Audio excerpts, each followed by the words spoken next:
I caught my wife cheating and my own mother testified against me in court to force me to raise the baby because family comes first, but the DNA test exposed everything. I never thought I'd be writing this, but recent events have forced me to share my story. I'm still trying to process everything that's happened over the past year. This is going to be long, but I need to get it all out.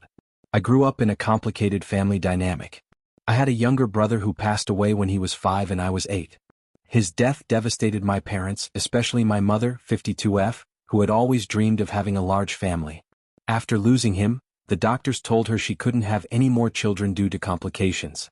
This loss changed her completely. She became extremely protective of me while simultaneously expressing regret about not having a daughter.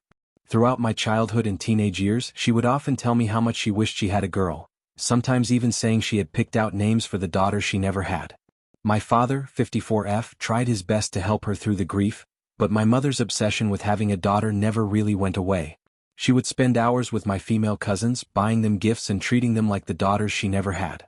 It didn't bother me much growing up. I understood her pain and accepted it as part of who she was.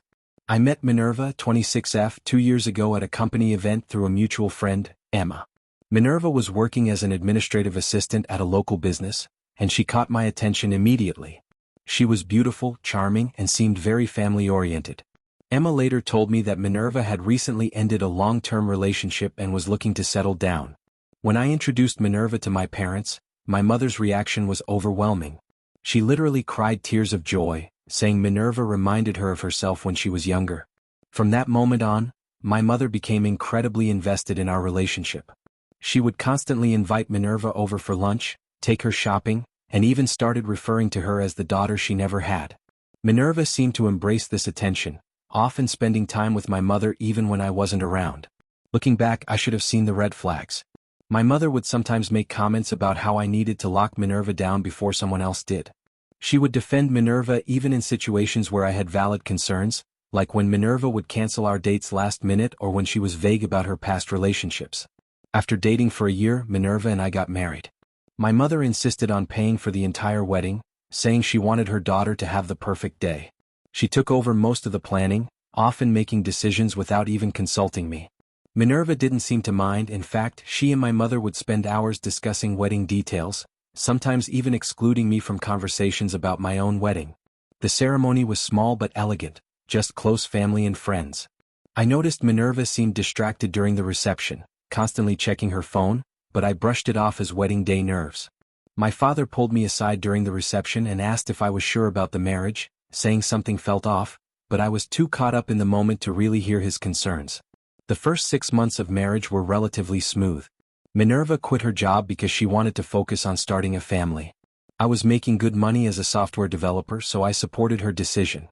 She talked about wanting to do volunteer work in the meantime, saying she wanted to give back to the community. I thought it was a great idea. It would give her something meaningful to do while we worked on starting our family. Things started changing when her old friend Jake, 27M, moved back to town. Minerva mentioned they had been close friends in high school but lost touch when he moved away for college.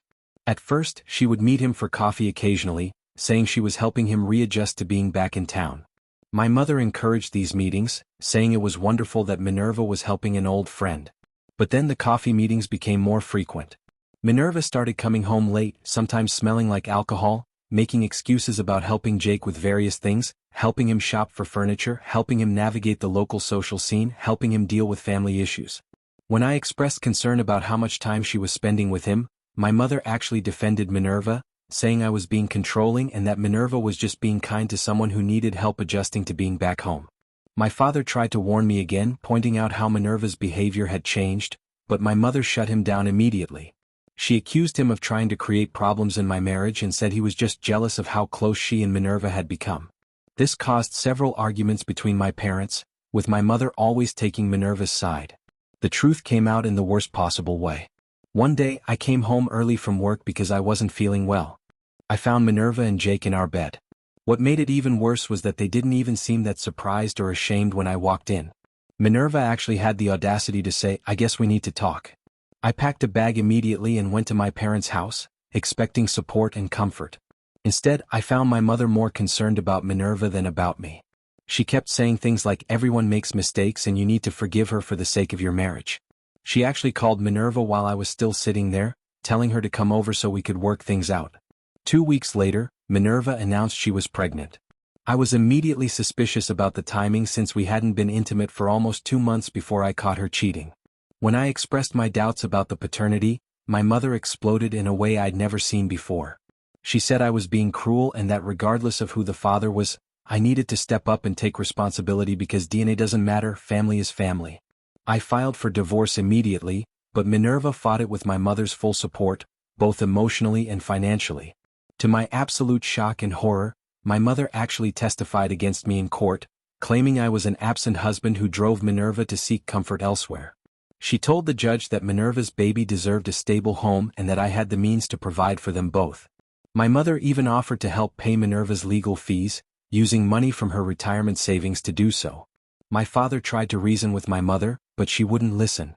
She kept insisting that this baby was her chance to finally have the granddaughter she always wanted, regardless of biology. The judge ordered a paternity test once the baby was born, but my mother continued to support Minerva throughout her pregnancy, buying baby clothes and helping her set up a nursery in my old bedroom at their house. This whole situation has torn my family apart. My father barely speaks to my mother now, and I'm still trying to understand how my mother could betray me like this. The paternity test is scheduled for after the birth, but my mother insists it doesn't matter what the results show, she expects me to be a man and raise this child regardless. Update 1: The situation has gotten significantly worse since my last post, and I need to get this off my chest. 2 days after my original post, Minerva moved in with my parents because she claimed she had nowhere else to go. Her lease was up on her old apartment, and she said she couldn't afford a new place since she wasn't working. Jake apparently wanted nothing to do with the pregnancy and blocked her number. When I heard this through my father, I wasn't surprised. Jake had a reputation for running away from responsibility, something I later learned was a major pattern in his life. My mother completely reorganized their house to accommodate Minerva. She turned my old bedroom into a nursery, spending thousands of dollars on baby furniture, clothes, and decorations. She even started a baby fund using money she and my father had been saving for their retirement. When my father objected to this, she told him he was being selfish and that this baby needs to be our priority now. The situation at family gatherings has become unbearable. My mother has been parading Minerva around at every family function, introducing her as her pregnant daughter and telling everyone how excited she is about her first grandchild. She's even started a group chat with all the female relatives to plan a baby shower, completely ignoring the fact that I'm in the middle of divorcing Minerva and the baby might not even be mine. Last week, I received some devastating information from Emma, the mutual friend who initially introduced me to Minerva. She called me clearly upset and said she couldn't keep quiet anymore. According to Emma, Minerva and Jake had been having an affair for months before I caught them. They would meet at his apartment during her supposed volunteer work at the local community center. Minerva had never actually done any volunteer work, it was all a cover for her meetings with Jake. But the most shocking part of Emma's revelation was that I knew about the affair. Emma had seen my mother, Minerva, and Jake having lunch together at a cafe about 2 months before I caught them. When Emma approached their table, my mother seemed embarrassed but quickly recovered, introducing Jake as Minerva's old friend who's helping her with some community projects. I couldn't believe what I was hearing. I drove to my parents' house immediately to confront my mother. To my surprise, she didn't even try to deny it. She admitted knowing about Minerva and Jake's affair for at least 2 months before I found out. Her justification was that she didn't tell me because she was afraid I would leave Minerva and abandon the baby. This was before we even knew Minerva was pregnant. My mother's explanation was like a knife to my heart. She said she had always wanted a daughter and grandchildren, and that Minerva's pregnancy was a blessing in disguise regardless of how it happened. She actually told me that she saw this as her second chance at having the daughter she always wanted, and that she wasn't going to let my pride get in the way of that. When I asked her how she could betray her own son this way, she said something that will haunt me forever: sometimes being a mother means making hard choices. Minerva needs me more than you do right now. She seemed to have completely convinced herself that supporting Minerva was the right thing to do, regardless of how much it hurt me. My father was in the garage during this conversation, but he heard everything. He came in looking more angry than I've ever seen him. He confronted my mother about keeping Minerva's affair secret, asking her how she could do this to their son. My mother's response was to accuse him of never understanding her pain of losing a child and never having a daughter. She said he couldn't understand what this meant to her. My father moved into the spare bedroom that night and barely speaks to her now. He calls me daily to check on me and apologizes constantly for not seeing this situation more clearly from the beginning. He's talking about selling their house. He says he can't live under the same roof as my mother anymore. The rest of our family is divided over this situation. Some relatives, particularly the older generation, support my mother's stance about family being family and think I should step up regardless of the paternity. Others are disgusted by my mother's betrayal and have stopped speaking to her altogether. My aunt, my mother's sister, actually told me that my mother's behavior reminds her of how she acted after my brother died, completely irrational and unwilling to listen to reason. Minerva has been telling everyone who will listen that I'm the father and that I'm abandoning her and the baby. She's playing the victim perfectly, posting tearful updates on social media about how hard it is to be a single mother-to-be. My mother supports her narrative, making me look like the villain who abandoned his pregnant wife over a simple mistake. I've lost friends over this. People I've known for years have taken Minerva's side, believing her version of events. Some have stopped speaking to me entirely, while others send me messages telling me I need to man up and take responsibility. My mother has been fueling this by telling people that I'm being stubborn and cruel, refusing to support my wife and child during a difficult time. The stress is affecting every aspect of my life. I've had to take time off work because I couldn't focus. My boss has been understanding, but I know this can't continue indefinitely. I've started seeing a counselor to help me process this betrayal, but it's hard to move forward when the situation keeps getting worse. Yesterday, Minerva announced on social media that she's having a girl. My mother shared the post, adding a long comment about how blessed she is to finally have a granddaughter and how she can't wait to share all the mother-daughter experiences she never got to have. She didn't even acknowledge that the paternity is in question or that I'm her actual child who's hurting through all of this. I'm trying to stay strong and wait for the paternity test, but watching my mother choose my cheating ex-wife over me is breaking my heart. The woman who raised me, who taught me about honesty and integrity, is now actively helping someone who betrayed me and might be trying to trap me into raising another man's child. The baby is due in 4 months, and I honestly don't know how much worse the situation can get before then. My lawyer says I have a strong case, especially with the evidence of the affair, but watching my family fall apart like this is more painful than any legal battle. Update 2: The baby was born yesterday, and everything has finally come to light in the most dramatic way possible. I've been sitting here for hours trying to process everything that's happened in the last 48 hours, but I need to share this update. Minerva went into labor 2 weeks early.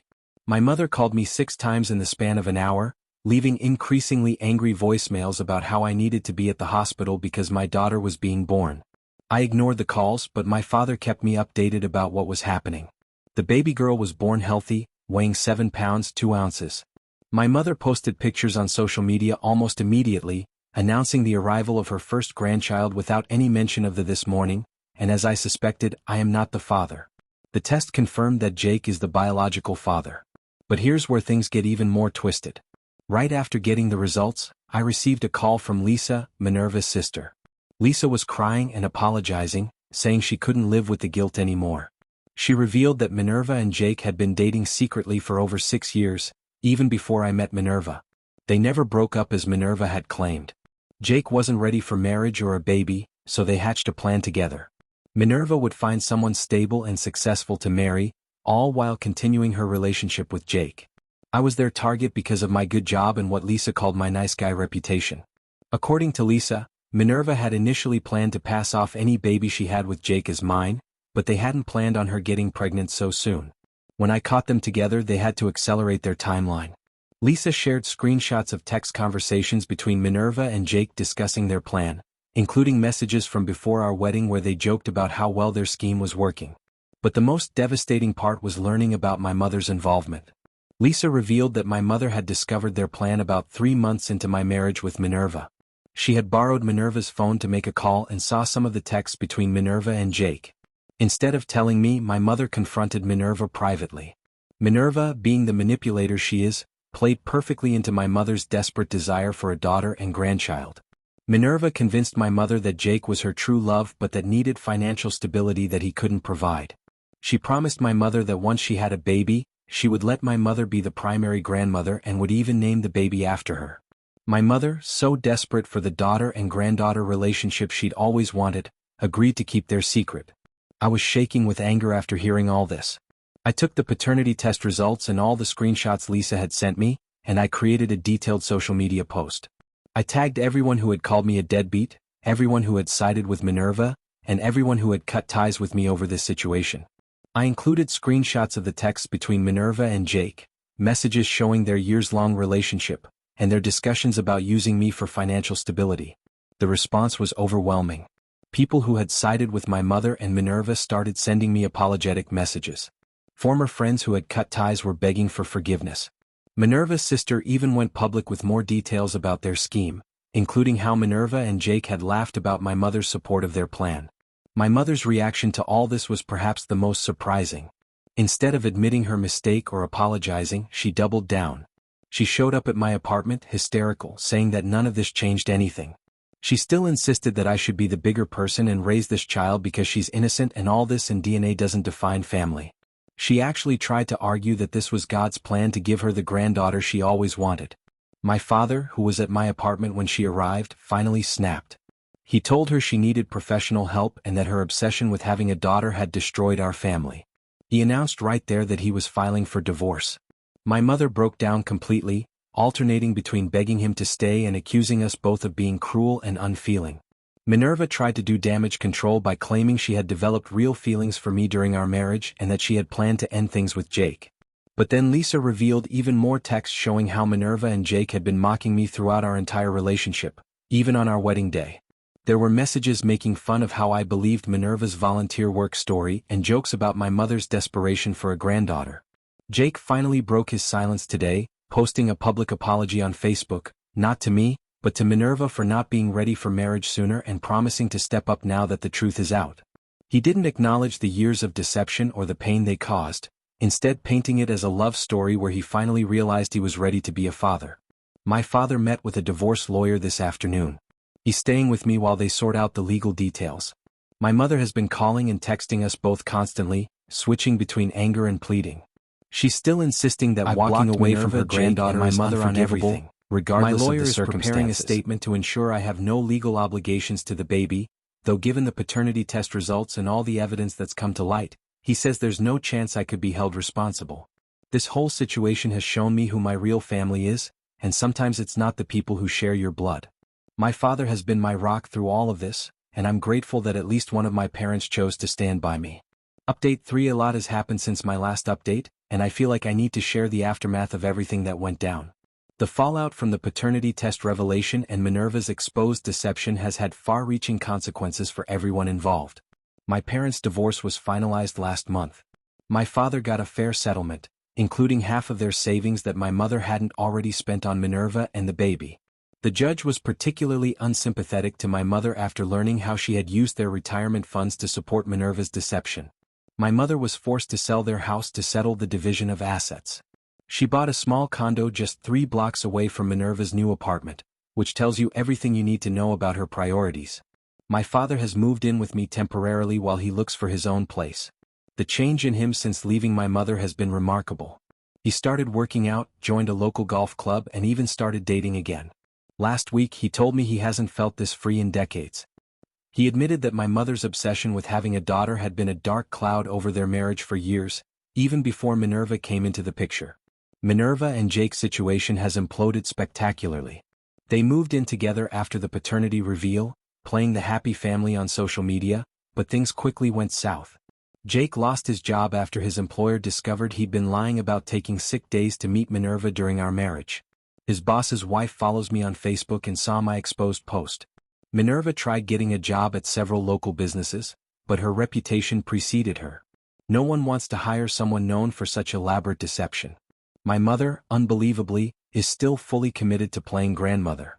She watches the baby 4 days a week while Minerva looks for work and Jake does odd jobs. She's spending what's left of her savings on baby clothes and supplies.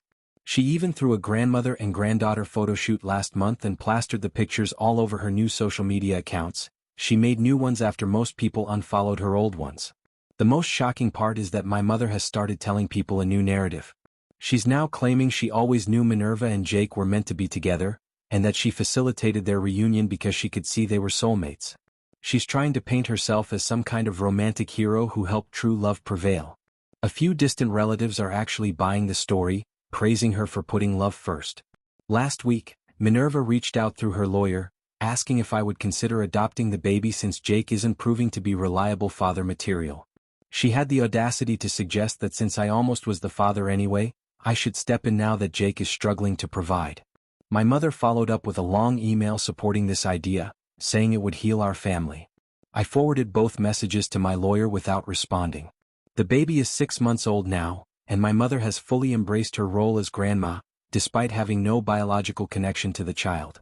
She's created an entire Instagram account dedicated to posting daily pictures of the baby, with captions about her granddaughter. She even hired a professional genealogist to try to find some distant connection between our families to justify her claim to grandmotherhood. My father's divorce lawyer recently told us that my mother has been borrowing money from various relatives, claiming it's for family emergencies. We've since learned she's been giving this money to Minerva and Jake to help them make rent and buy baby supplies. Several family members have cut contact with her after discovering this deception. I've maintained complete no contact with my mother, Minerva, and Jake. I blocked every phone number and social media account they might use to reach me. They've tried to get messages to me through mutual acquaintances, but I've made it clear that anyone who acts as their messenger will also be cut off. My mother still sends cards and letters to my office, since she can't get my home address, begging me to reconcile with my sister. She's now referring to Minerva as my sister, which is a whole new level of disturbing, and except my niece, yes, she's really trying to reframe her relationship to the baby this way. Every letter goes straight into the shredder. The silver lining in all of this is that my father and I have become closer than ever. We have dinner together several times a week, and he's been my strongest supporter throughout this whole ordeal. He's helped me see that my mother's behavior isn't my fault and that her issues run much deeper than this situation with Minerva. I've started dating again recently very casually, and I'm focused on my career. I got another promotion at work and I'm planning to buy a house in a different neighborhood, further away from my mother's new condo. My father plans to move to the same area once he finds a place. Some people have suggested that I should try to forgive my mother, saying she's acting out of grief and trauma from losing my brother all those years ago.